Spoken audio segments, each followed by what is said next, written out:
Sterling Academy was a school where reputation was everything. The rich ruled the hallways, and no one questioned their power. At the top of the social pyramid stood Preston Whitmore, 3 blonde, 6'2", heir to a financial empire. And as arrogant as he was wealthy, he walked through the halls like he owned them, because, in a way, he did. His father had donated millions to the school, ensuring that no teacher or principal would ever truly challenge him. That was until he met Jordan Brooks. Jordan wasn't rich. She didn't have connections.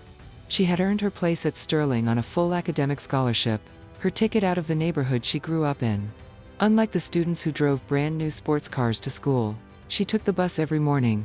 Unlike the kids who vacationed in the Hamptons, she spent summers working to support her family. But she had one thing Preston never had: discipline. She had spent years training in martial arts, learning how to take down opponents twice her size. Her father, a former military instructor, had taught her everything he knew about self-defense. But at Sterling Academy, she kept her head down, focused on her grades, and tried to stay out of trouble, until Preston made her his next target. The incident started: small little comments, snide remarks in the hallway. Nice backpack. Did you get it from a thrift store? Scholarship kid, huh? Must be fun being a charity case. Jordan ignored him. She had dealt with guys like him before, but Preston wasn't used to being ignored, and that made him push harder. One afternoon, as she walked past him in the cafeteria, he stuck out his foot. Jordan tripped, her lunch tray crashing to the floor. Laughter erupted around her. Preston leaned back in his chair, grinning. Oops. Jordan stood up, dusted herself off, and walked away without a word. But inside, something burned. That night, her father's words echoed in her mind. Pick your battles wisely. But when you fight, make sure you win. The challenge. Preston didn't stop. The next day, he cornered her near the lockers. What's the matter? Too scared to fight back. Jordan clenched her jaw. I don't waste time on guys like you. Preston smirked.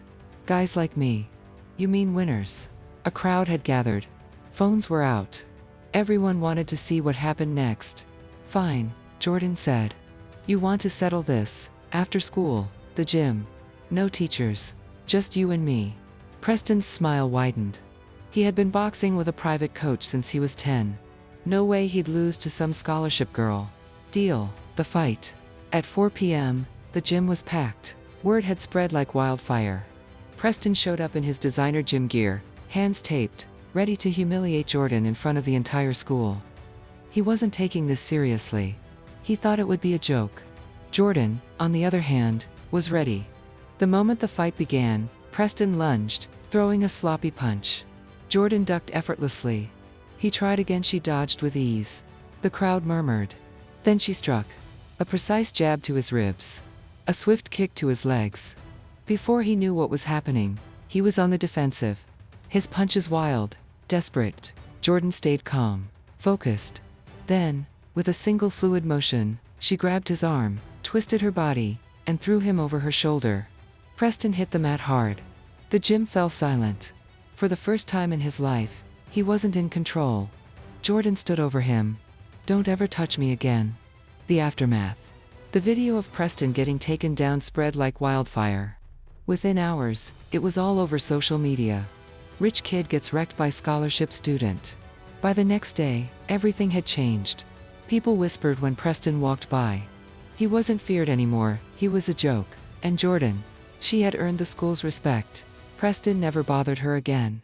Because some people, no matter how rich or powerful they think they are, always meet someone who can bring them back down to earth.